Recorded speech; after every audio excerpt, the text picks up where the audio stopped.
just going to hand over briefly to David Tui, who is the Development Director here at Battersea, who just wants to say a few words of welcome. David. Thanks, Tim. Yeah, I just wanted to say on behalf of the shareholders and Battersea Power Station Development Company, welcome to the site. Obviously, it's a great day for the Fringe opening up and launching today, but also for us. We're opening our new pop-up park, which will remain open throughout the summer and allow people really the first chance to get up close and personal to the power station. I mean, you'll see down there that the projects down there are obviously dwarfed by the size of this incredible building. We always knew that would be the case. So we've really used to theme with many of them down there looking. It's all about looking and enjoying, because this thing is 4 times the size of Pt1. It's massive, and when you're in front of it, it's absolutely astonishing. And so there's quite a lot of detail in those installations down there, and do have a chat to some of the makers who are on site. Some of them might be still under construction down there, because basically the temporary park which this is on is still under construction. But that's all part of the fun of it, I hope.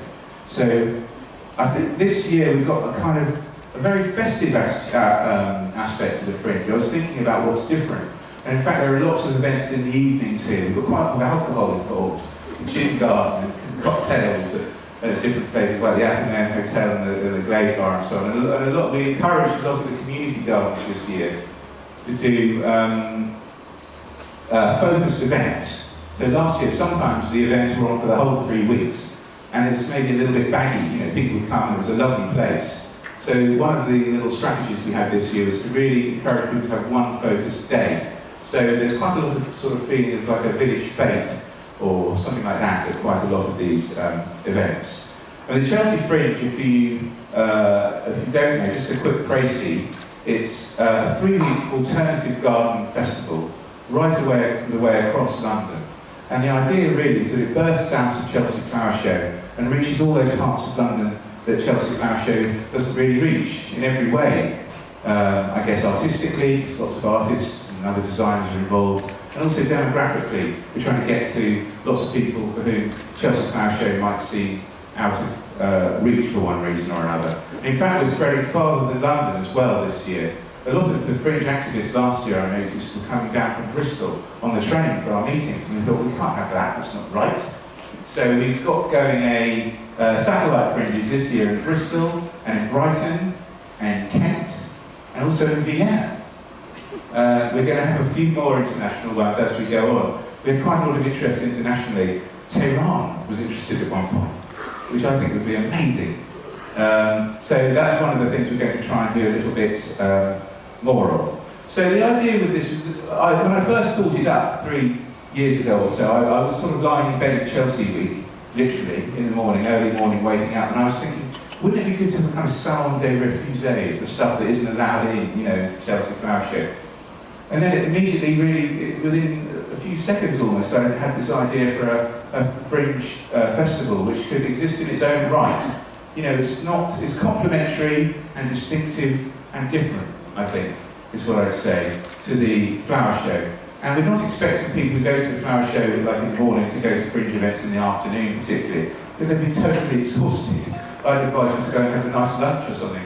The thing is Chelsea Fringe, it's an event in its own right, and it deserves its own space. So we're encouraging people to, spend a day at Fringe events. I'm going to move my slide on. There's a mood image. The people who are in the Fringe as well, who is it? What's it for, people say? Well, there's a new generation of gardeners. They're not defined by age in terms of generation. It's a new lot of gardeners who I kind of noticed, obviously, being around. And they are interested in gardens not as a backyard activity, as horticulture, high art horticulture, or the way I got involved, which is aesthetics and poetry and the sort of pretentious end of gardening. They're actually involved in gardens as a mild form of environmental activism, if you like.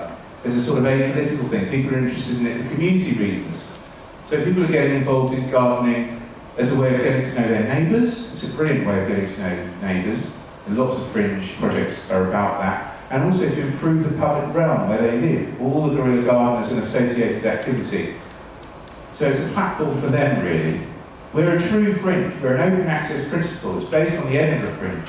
I went to the World Fringe Congress in Edinburgh last year, run by the, 48 fringes from around the world. And loads of them I thought were like fake fringes, because a lot of the North American ones were sponsored by the local bureaucracy and the government. And they weren't even a fringe to a main event. There wasn't a main festival, they were a fringe of.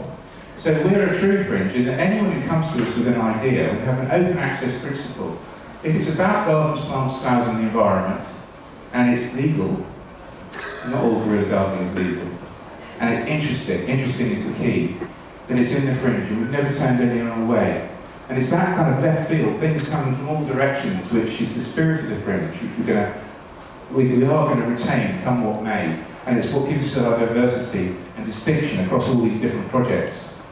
We have a Fringe app now, just gone live, which will help you, if you've got an iPhone, it will help you look for Fringe events. And also on our website for your information, as of today, we've got a much, I think, a really good way of looking for events. It's called Search by Week on the website. So you've got event map, event calendar, and then events by week it's called. We'll probably change it to what's on. But that is a brilliant listing of everything that's going on this week and daily across the 3 weeks of the Fringe.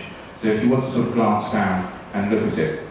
So as a Fringe, we don't have any judging, we don't have any selection, we don't have any prizes. We're all about openness and freedom. And we're run, really, by volunteers. There's an organising committee of 55 who do all sorts of things, everything from website to registration, loads of people doing event coordination, lots of colleagues are here today. But the great innovation this year that we have is the backing of the National Trust, which we're delighted to have arranged with the National Trust, who are running some fantastic events themselves at all of their London projects.